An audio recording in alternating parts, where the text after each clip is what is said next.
And I remember working with a coach at the time, and I was upset because I was at the top of my game. And this was not anything that I had planned in my life to go through. And my coach said something to me. He said, "Don't fight it. Sit for a moment. Be mad. Allow it. Go into a dark room and cry. Do whatever you can to get all of the emotion out, and then come back and sit with it for a minute and find the gift in it."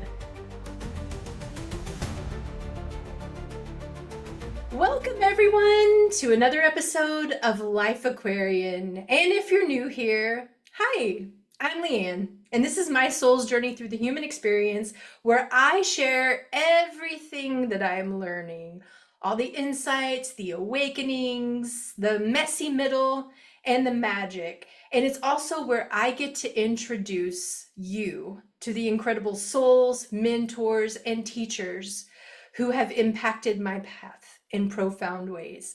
And today is an absolute treat because I get to introduce you to one of my favorite people in the world, the universe, all directions of time, all lifetimes. She has changed my life in ways that I cannot even articulate.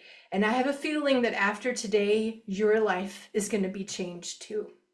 Being with her is like being wrapped in the warmest hug. And she has the ability to truly see people without judgment and hold space for them where they are, wherever they may be in their own journey.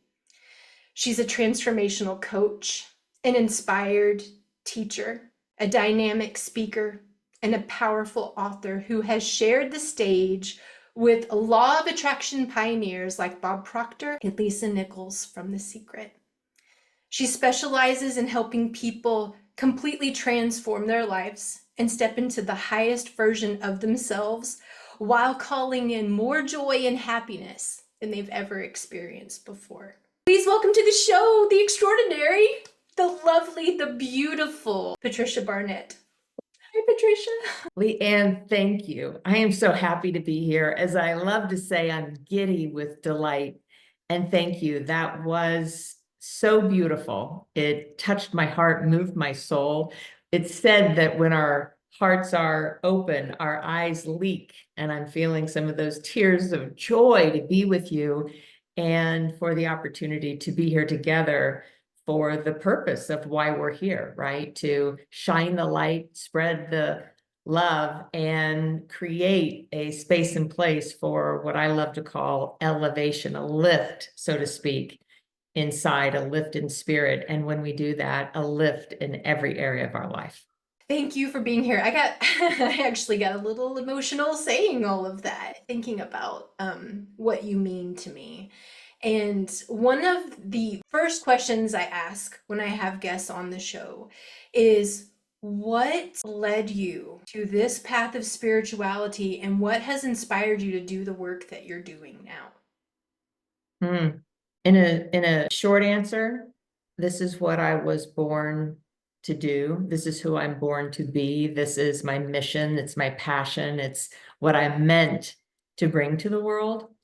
The process in that is a little bit of a longer story in the idea of how was it revealed? How did I receive?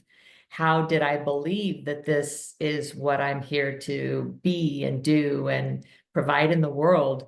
And I remember, hindsight's 2020 when we look back on a kind glance and with a kind glance of our journey, that I've had opportunities and pivotal points in my life that are profound in helping me to see how to arrive at this point.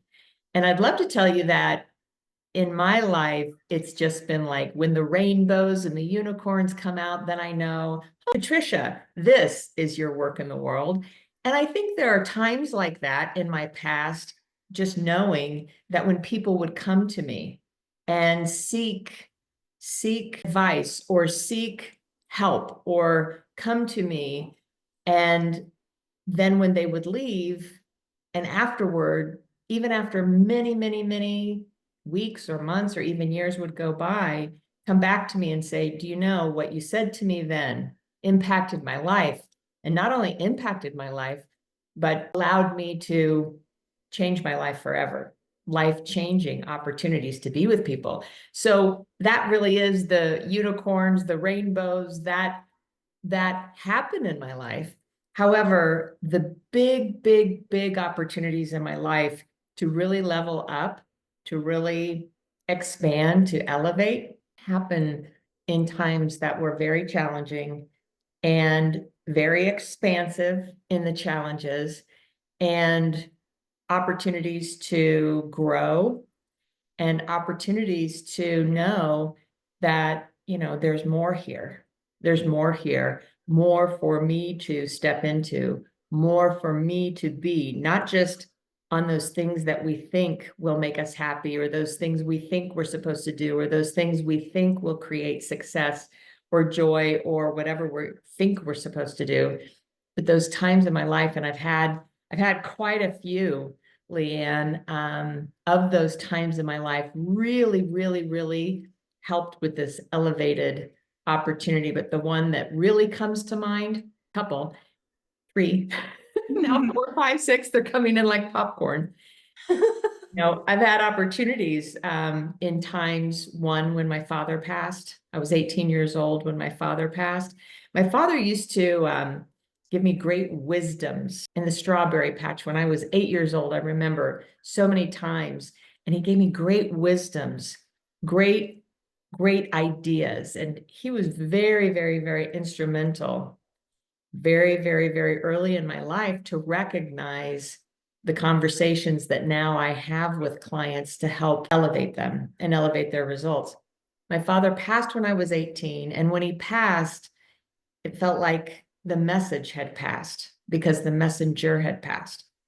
And it took many years of a journey to recognize, oh, but the message, the seeds that he planted, the seeds that he helped me grow, they were still there. He had passed, but those messages, those opportunities, the recognition of the power we have within remain.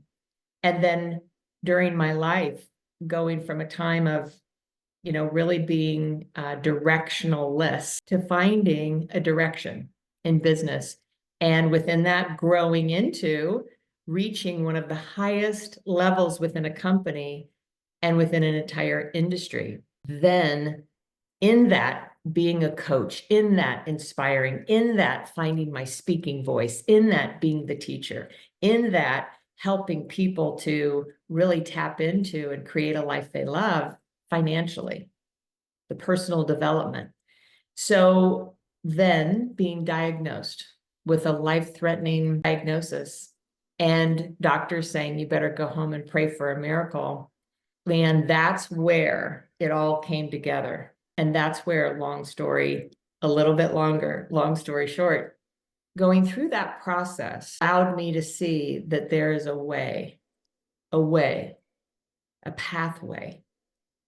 And that along the pathway, that there is power that resides within, that we're the ones who live our lives, and we have the opportunity to change our lives and to tap into something even greater than ourselves. And it was along that journey where knowing I must be here for a reason.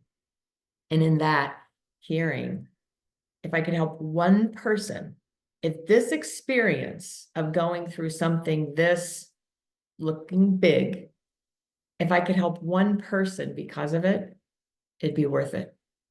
And in that moment, I knew, changed my life forever, what my true calling would be and what I'm here to be and do.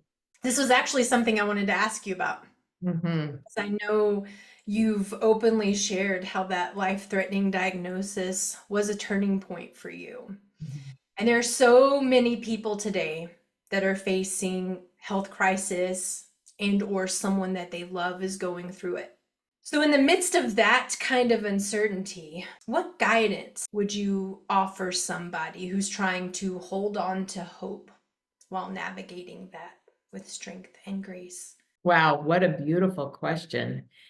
And it's very interesting, Leigh-Ann, because when I've shared that journey with others, many times people will say, wow, well, then what I'm facing really doesn't compare because I'm not facing that. And yet we know there are people who are facing that even in this moment today. And when we look at it, for those who may not be facing something that challenging, well, what I know is everyone is facing a challenge. Where we are right now, in this world, in this country, in this world, we are in the midst of uncertainty. We're facing obstacles or opportunities that are actually here for us to help us rise above and go beyond. Those are the words that I use: elevate ourselves and elevate within. And so when people say to me, well, Patricia, I didn't go through that, so your message may not apply. The message applies to everything, because when we think about whether someone's facing a health challenge, or whether it's a money challenge, or whether it is a relationship challenge, or whether it's a physical, emotional, or mental challenge, it's a challenge. And I don't believe that there is anything, when we think about, you know, um, when we go to another level where there is no such thing as big or small. And I get it, that something that could be a little challenge looks like a little challenge, something that looks like a big challenge could look like a big challenge, and I see that. But challenges are challenges. And when we look at dis-ease, it's a form of dis-ease. It's a form of disease. And for myself, and I'll just only speak to myself, that many times we think, well, how did it happen to us? When I was diagnosed, that was the first question I asked, is how did this happen? I didn't sign up for this. There's no way in my lifetime I would have wanted this in my life. And I remember working with a coach at the time, Leigh-Ann, and I was upset because I was at the top of my game. You know, I shared with you, I had made it to the top, and this was not anything that I had planned in my life to go through. And my coach, you know, I called my coach and I said, I am upset. And this isn't anything that was supposed to happen to me. It's not anything that I had on my radar. This is just not anything I want to go through. And I was resisting it as anybody would. And my coach said something to me. He said, don't fight it. Don't fight this. Don't fight it. And you can only imagine, don't fight this. Well, number one, we're told to fight it. Number two, I'm going to fight it. This is nothing I want. So I was going to battle. And what he was really saying is, allow to sit with this for a minute. It's one of the most courageous moves that a person could make. Doesn't mean we're not going to be afraid or have fear, because let me tell you, I had fear. Fear showed up in a big way. What he said was, sit for a moment, be mad, stay in fear, be in a moment of fear. Don't stay there, but allow it. Go into a dark room and cry. These are the words he said to me.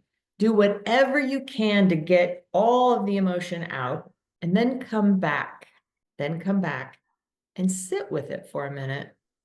Be with it and find the gift in it. And had I not heard a story that my father told me when I was 8 years old in the strawberry patch, I would have fought my coach, because I was fighting him tooth and nail anyway. And he said, find the gift in it.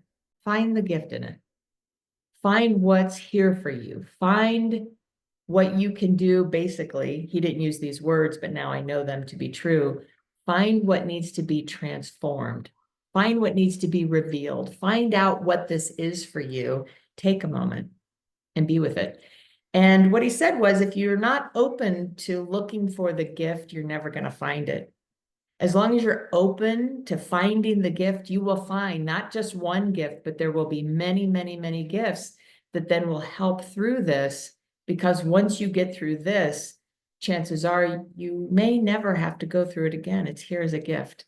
Now, this is very, very elevated consciousness. elevated conversation.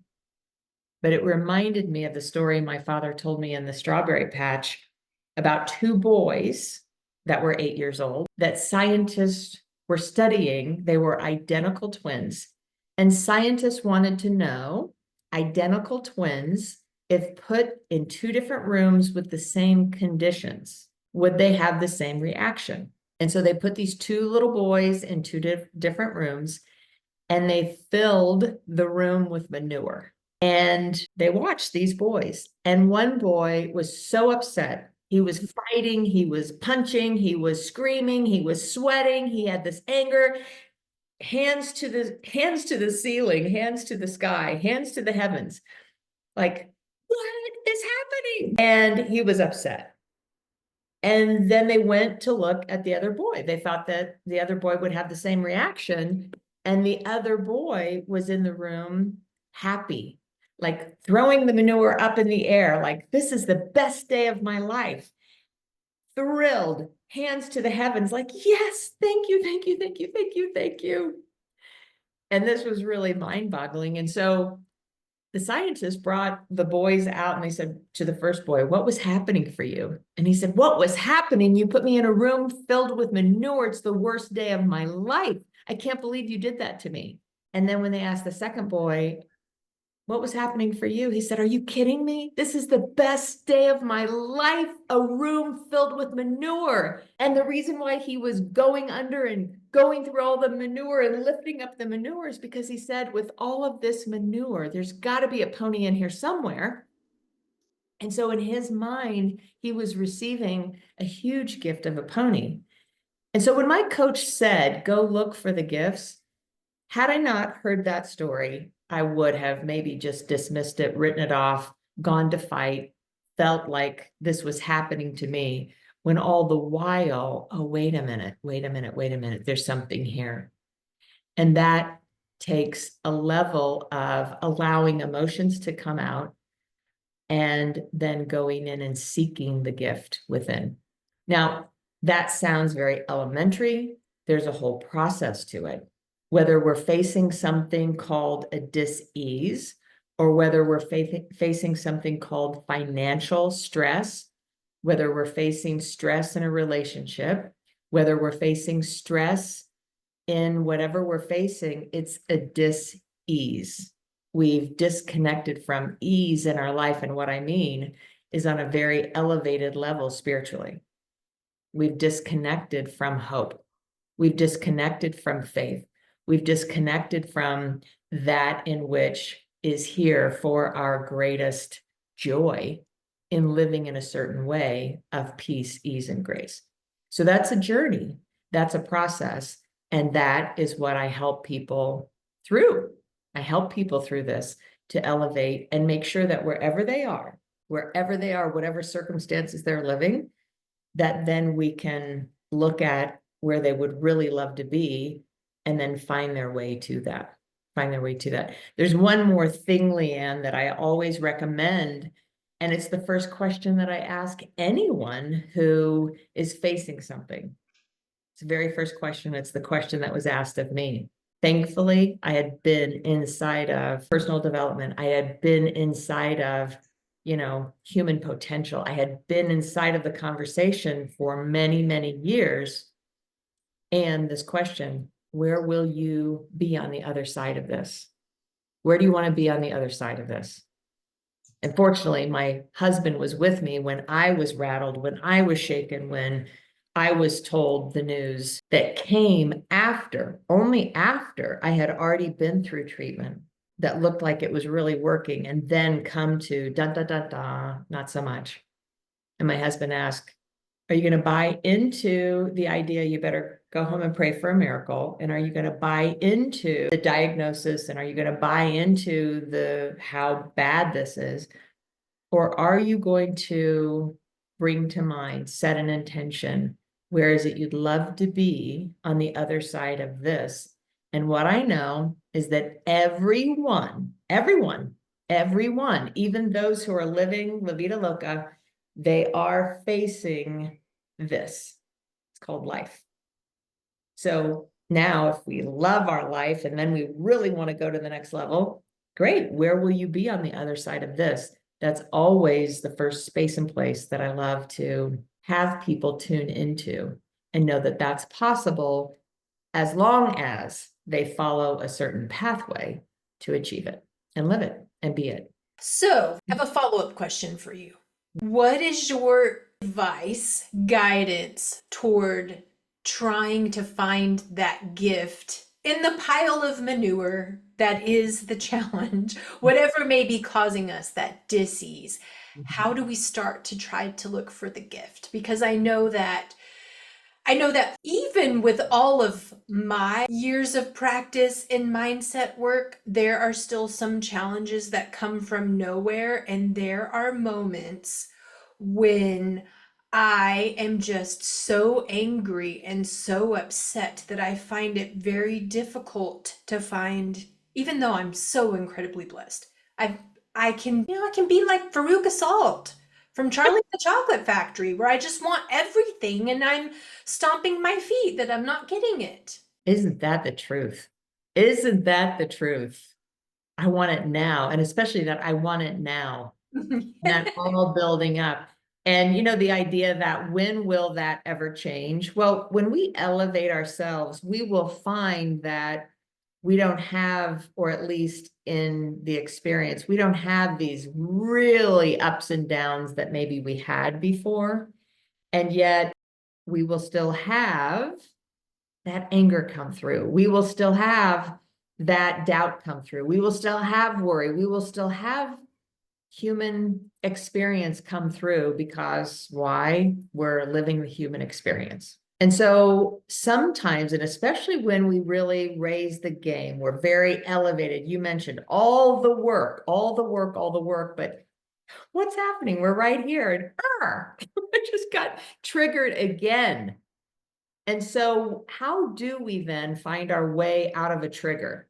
How do we find our way out of that emotion? How do we find our way to find the good of the day when we are rattled, triggered, hijacked, and feel pulled back? Because my experience is that the more we elevate, the more we rise, the more we shine, that when those happen, when we think back, if we were to pause right there and think back, it's never what it used to be.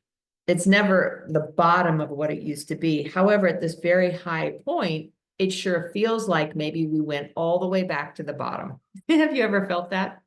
Like, wait, this came in and I must have just gone all the way back to the basement, because I feel, and I can feel it like as much as it ever has been. What I believe is that we have that dip, we have the trigger, we could feel it as much as we ever have. And yet I don't believe we ever go all the way back. I believe that it feels like that because we're very elevated, that even if we bump here, come down here, it's going to feel like how we were back in the day when we were here.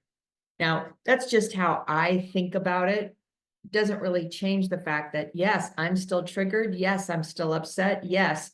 So whether we're new to this or whether we're mastering, in the midst of mastery inside of this, well, this is mastery. That's the point. That's the gift right there. We could just look at that. Oh, mastery, an opportunity for mastery. Right there, there's one gift. And the moment we see and use our observer self, I am in an opportunity. I'm in experience. I'm in an examination of and for mastery. Right there, we can pause. And when we do, it literally takes us out of that trigger. It takes us out of that reaction. Because all that is, when we speak about anger, let's just use that. It's a reaction. We're feeling it. And the moment we can see, I'm reacting, and wow, I'm in the midst of mastery. It's almost like pressing pause while all is going around. I'm in the midst of mastery. There's a pony in here somewhere. And now we can see, oh, okay. It may take a moment just to pause. It may take a moment to just give me a moment. It may take a moment to feel all that the anger is there to feel it. And now at this high level, knowing that we wouldn't want to project that on another or harm another or hurt another, although sometimes as humans, we still would want to.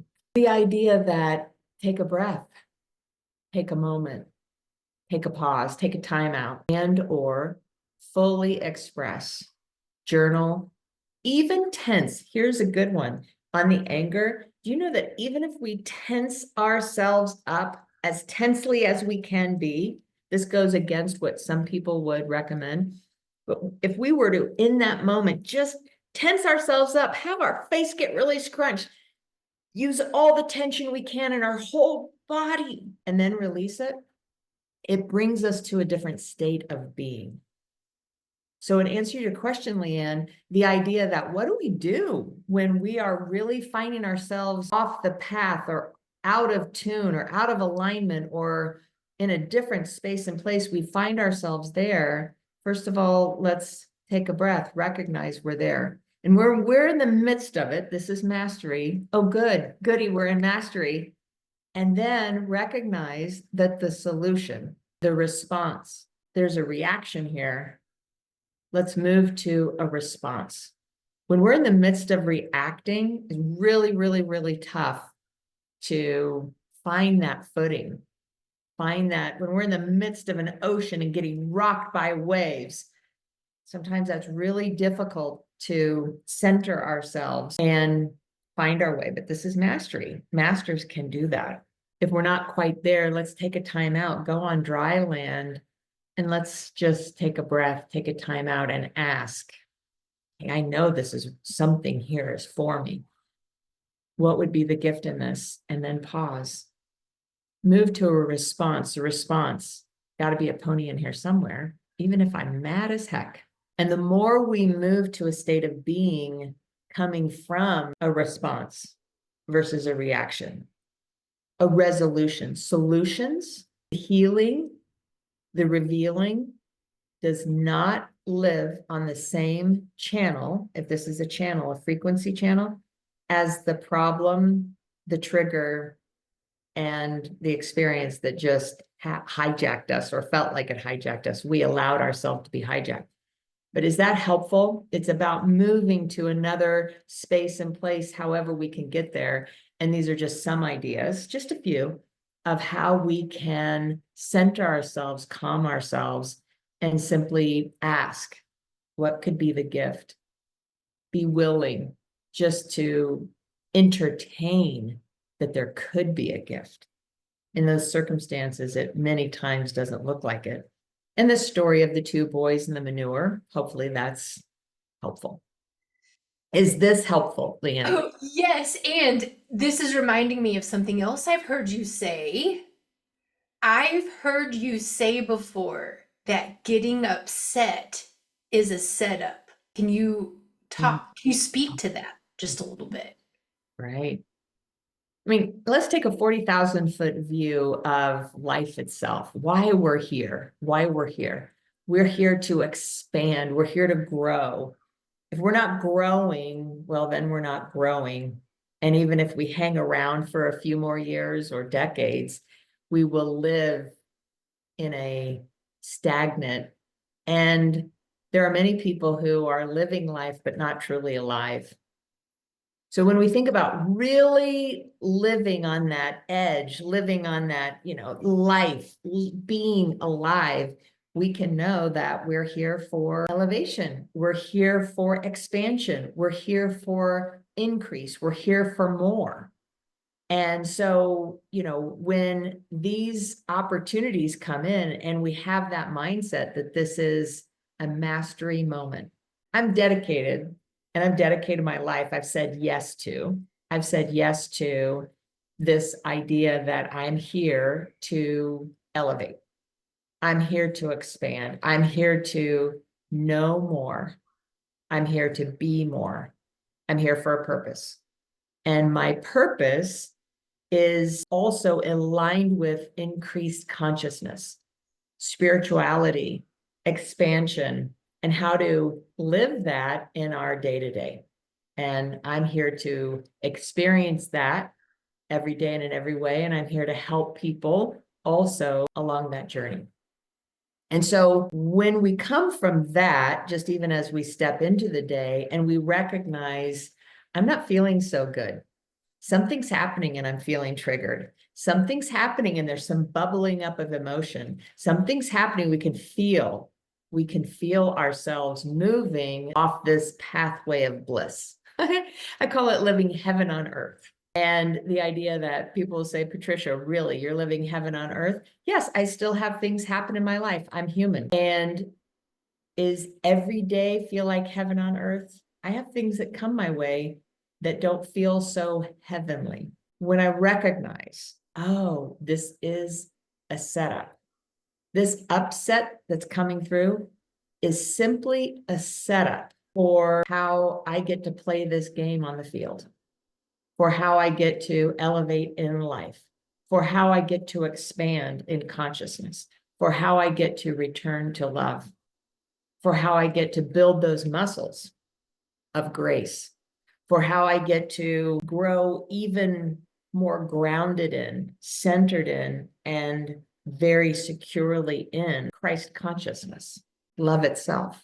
And so anytime I'm upset, whenever I'm upset, and yes, I have things that can be upsetting, I recognize and I pause right there. I take a breath. I'm getting upset. This is a setup. It's a setup, not a setup against me, not a setup that, oh, the evil is lurking, although it could be if I allow it. The setup. How will I set myself up in this opportunity? Where will I set myself in my being? Where will I set myself and where will I tune to in my heart space, right? It's a setup. And when I look at a setup, not as a lesson to try to learn and not as a setup from evil outside of me, I see it as a setup for greater expansion, a setup into even greater consciousness, a setup to build some great muscles, because muscles are built not because we eat bonbons and life is easy. Spiritual muscles are built, mastery is built in the midst of challenges. Many times, that is the quickest, easiest, fastest way to build those spiritual muscles. And yet, yes, we can also build them in happy, beautiful, and lovely ways. That's how I see a setup. And that's what I really believe is within the scope of the upset. And we have upsets. And we are living in a space and a place and a time in this day, literally in this day, where we're at a crossroads of things that can be very upsetting, very upsetting. People are more upset now. And is it true than ever before? There's always been upset. As a mass consciousness, we're living in a time where there's a lot of upset around the globe, a lot of uncertainty, and an uncertainty that breeds fear, and in fear that breeds opportunities for upsets.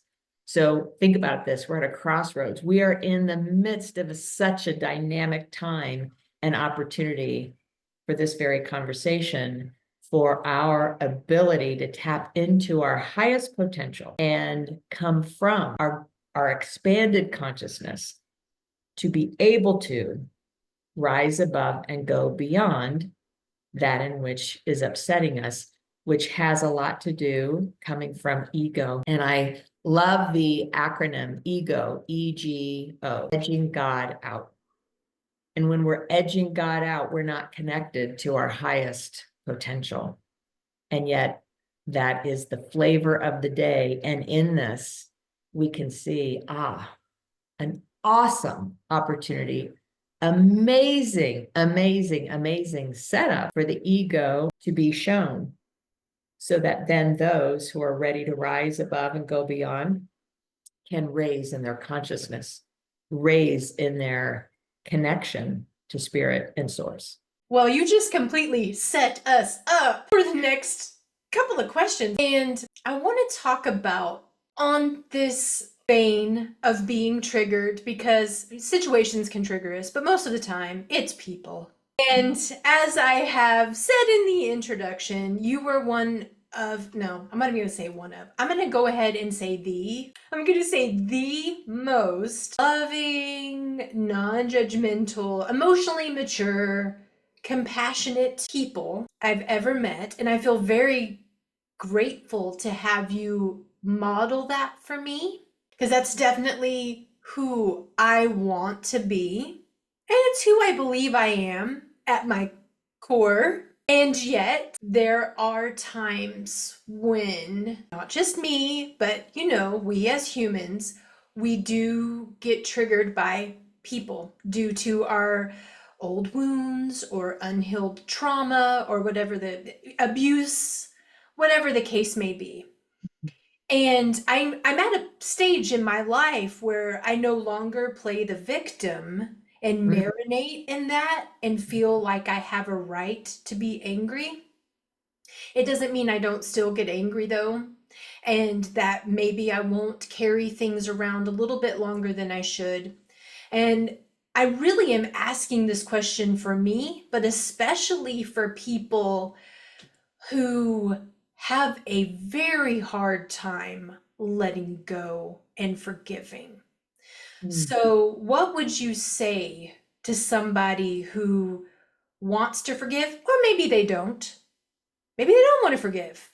Mhm. And yet, there's something within their soul that knows carrying that around, that's really causing some dis-ease for Mhm. sure.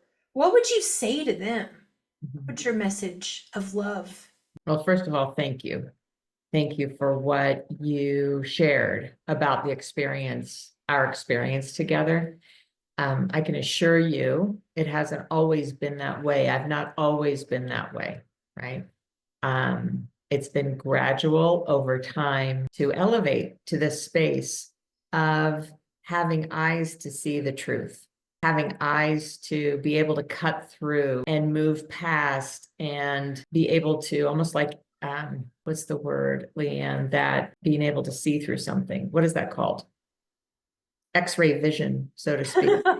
Be able to cut through and see what's really there. And so when I see what's really there and I know what's really there and it's who you were born to be, it's your highest self. As you said, that's inside of you. And that's what I see in you. It's what I know to be true. And it is a set of eyes in which I've been given now to be able to see and to know and to be. And again, this version that you just shared of the experience with me has not always been that way for sure. So let's just make sure that we get that very clear. Like, wait a minute, my experience with Patricia was not quite that way. No, back in the day, probably not, because this is our growth, this is our journey. And Leigh-Ann, this idea that along our journey and how I have been able to reach this level, because I have not always been here. And again, there are times where I have greater opportunity to be here. If I am not really suiting up and showing up to that level of being, the experience won't be the same. I can assure you.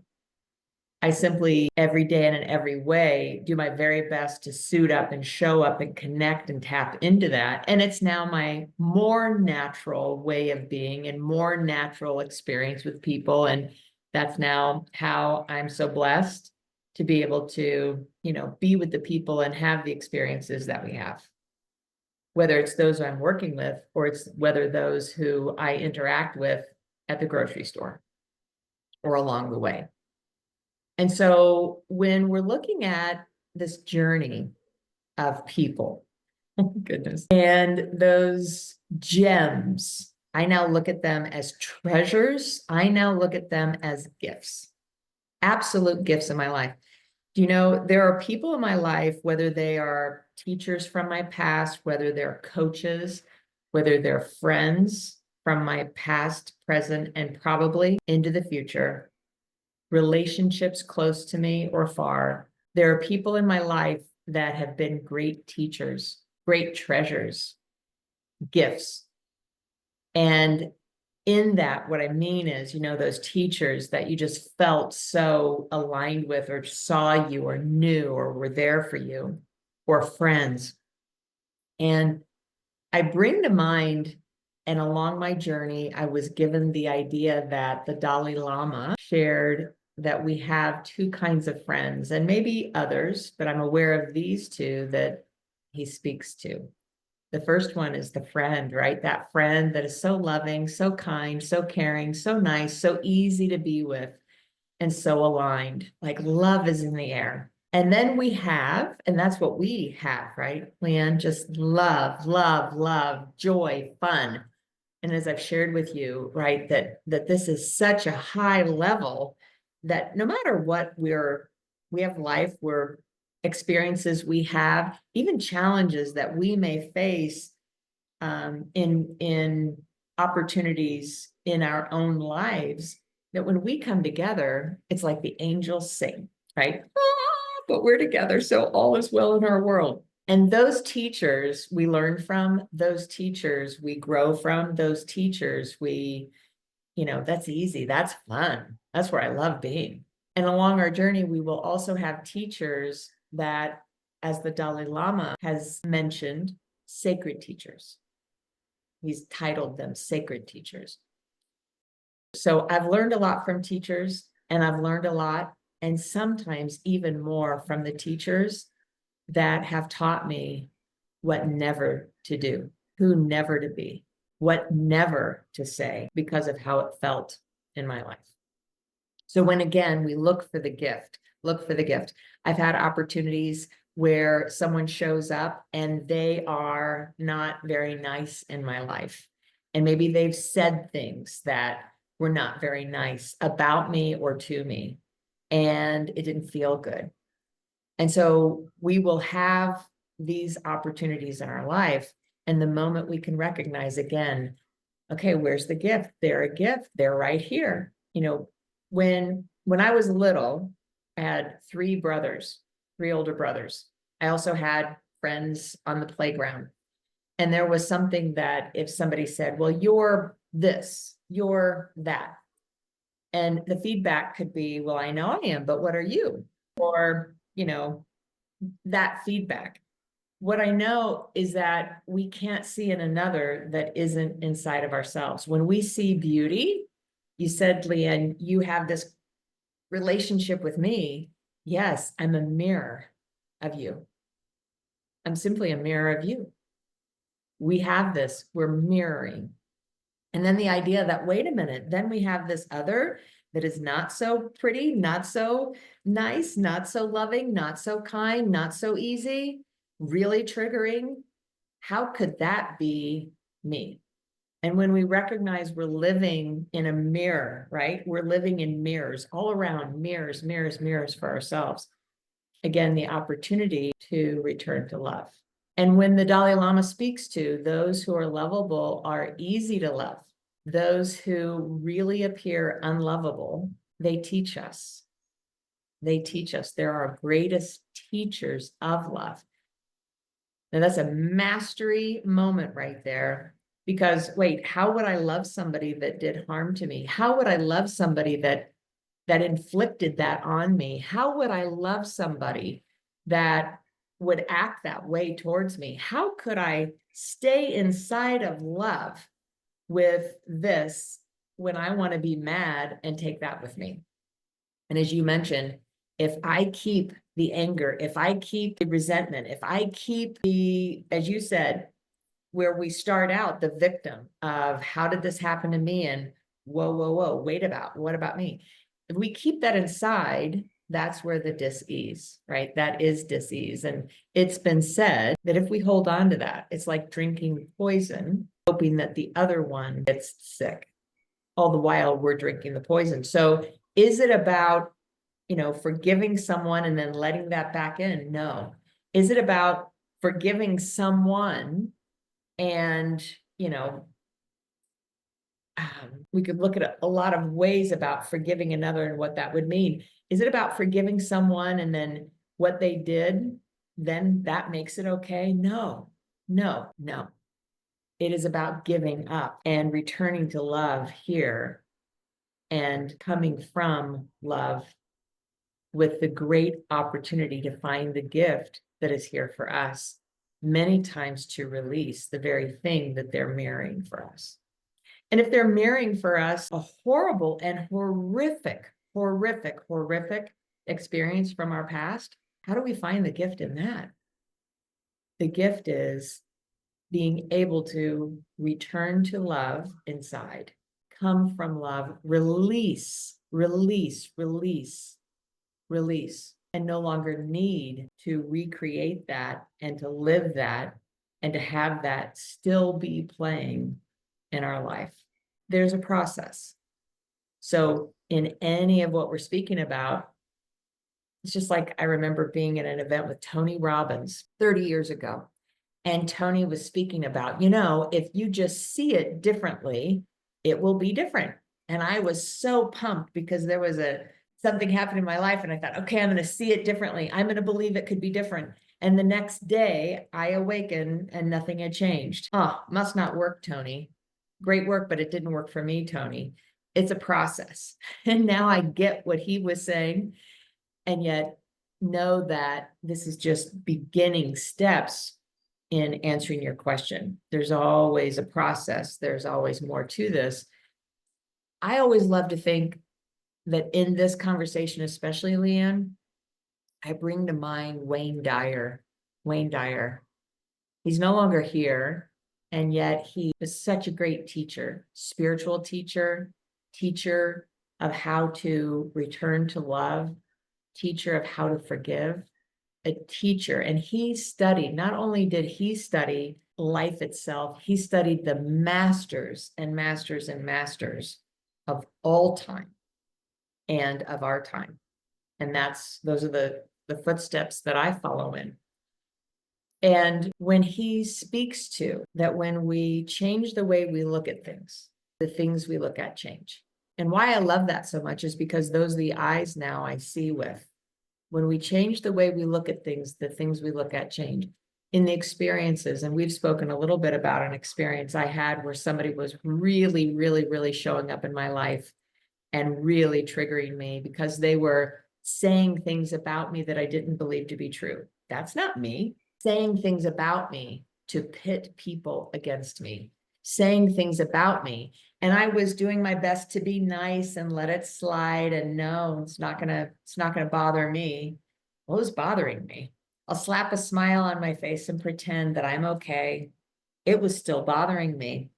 And we had an opportunity where we showed up for several days in a row. And then I thought, you know what? I'll take the high road and I'll go around and not be in the presence of this person. And I'll just let it go. And it was bothering me and it was triggering me. And I was doing my best because this was earlier, many years ago, but earlier into my spiritual elevation and doing everything I thought I could do. And I did. And then I lost it. I lost it. It was no secret, although I was trying to keep it a secret, that I was really upset.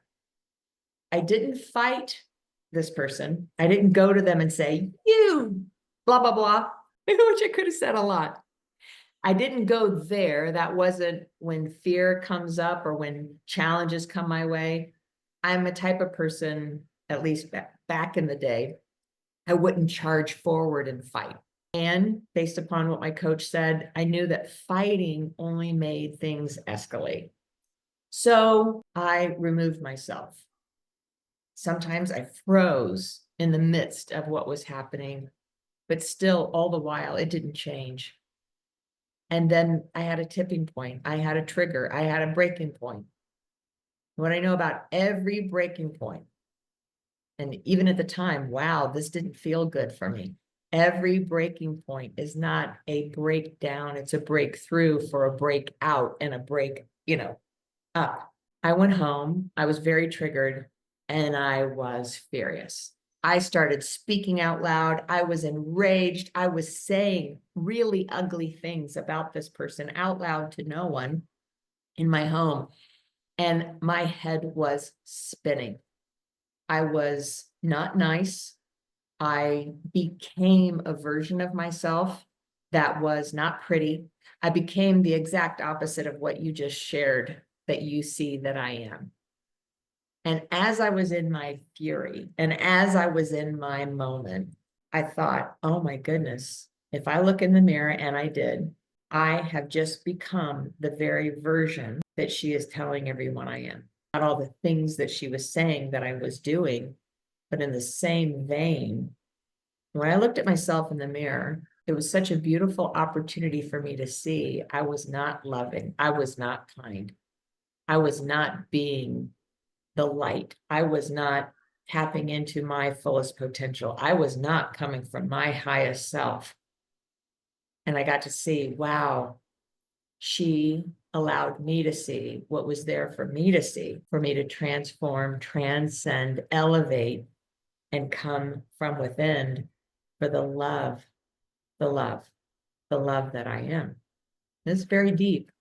However, this is how powerful it is. The moment I could see all of this, and again, I had been along the path of elevation. So this wasn't my first day at school here.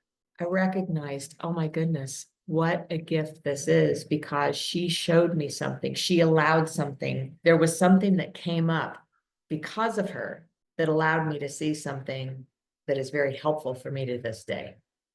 And the moment I could see that was the very moment, no pretenses, I thought to myself, oh my goodness, what a gift, what a gift, what a gift. Thank you, God, what a gift. All of the days leading up still didn't feel great, but all of a sudden I could hear the angels sing like, oh, all of this for me to rise above and go beyond and be free. There was a freedom, and she was at the core of that. And so, no kidding, when I say I was free, all I could feel was love. All I could feel was joy. All I could feel was that she was a gift in my life and that she had been put in my life. And she was somebody who I knew and had known for quite a long time. And there had always been a bit of a trigger, and I never really knew what. No kidding, when all of that came up and all of the elation and elevation and bliss came to my heart, the next day I saw her. We're at an event, and I came around the corner and she was coming around the corner this way. And literally, we almost ran into each other. And in that moment that I saw her, all I could feel is love. All I could feel is elation. All I could feel is joy. And I literally had this huge smile, and so did she. A mirror to me. She wasn't herself that she had been. Huge smile with me. We embraced. Not one word was said. We embraced, and with such gratitude for her, knowing in the concept of a sacred friend, a gift to me, given to me.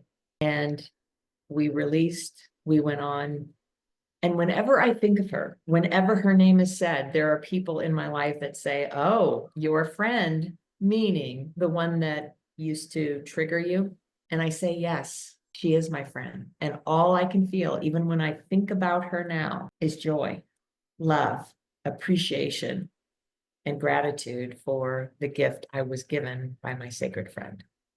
So I share that story because whether it's a person, whether it's experience, whether it's a result, again, when we change the way we look at things, everything begins to change. Does it happen overnight?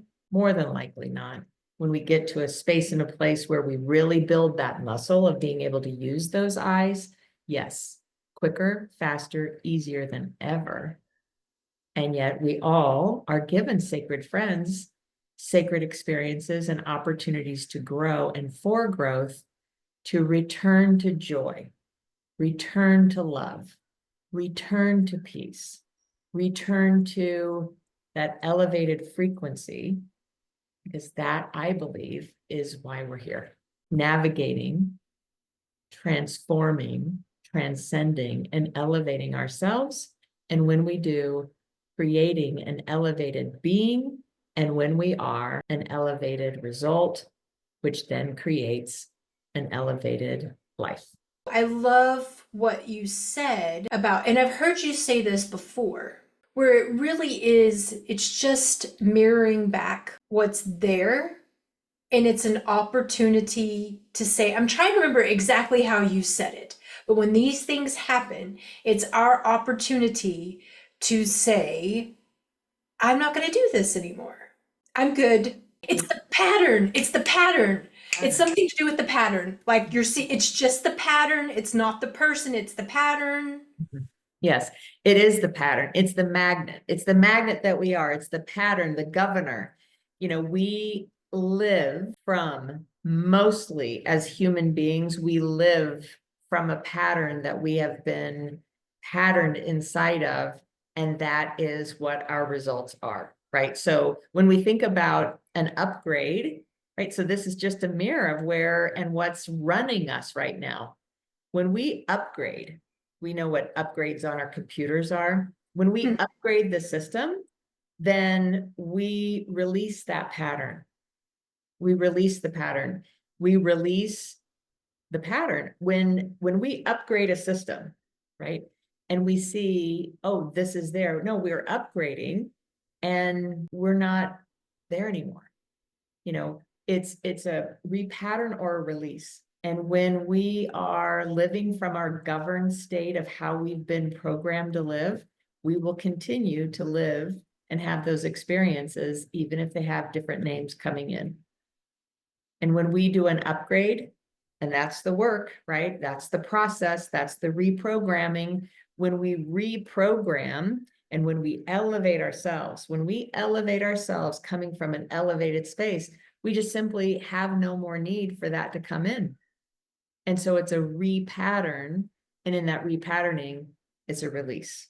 Thank you so much for all of this wisdom. And if you would like to work with Patricia and see what she's up to and be involved in her world, and I don't know why you wouldn't, honestly, then all you have to do is go to patriciabarnett.com. I will have that link in the show notes so that you can get there directly. When you go there, there's automatically going to be a pop-up where you can get her free happiness guide that has all of the keys that Patricia used to completely transform and change her life. And when you sign up, you're going to automatically be added to her newsletter. She does have a monthly newsletter that goes out. And then you'll also be kept up to date for any other opportunities to connect with her live on YouTube, in future group programs and one-on-one sessions. So you can find her there. And if you want to connect with Patricia on all the different channels, I'll have those links down below as well. Thank you, Patricia. Thank you so much for being here. I love you. I'm so excited to have you back, and I really appreciate your generosity and spirit. Thank you, Leigh-Ann. And thank you for the gift you are in my life. And again, especially here and now for all of those tuning in. Thank you, Leigh-Ann. Thank you. I appreciate you. And if you enjoyed this video, please feel free to share it with anybody that you think could also benefit from the beautiful words and all of the wisdom that Patricia has shared here. You can subscribe so that you can be alerted when we do our next episode. And feel free to comment below. If you have any questions for Patricia, please go ahead and ask them. We can address those in a future episode. And we just really appreciate you being here and spending this time with us. Until next time, bye everybody.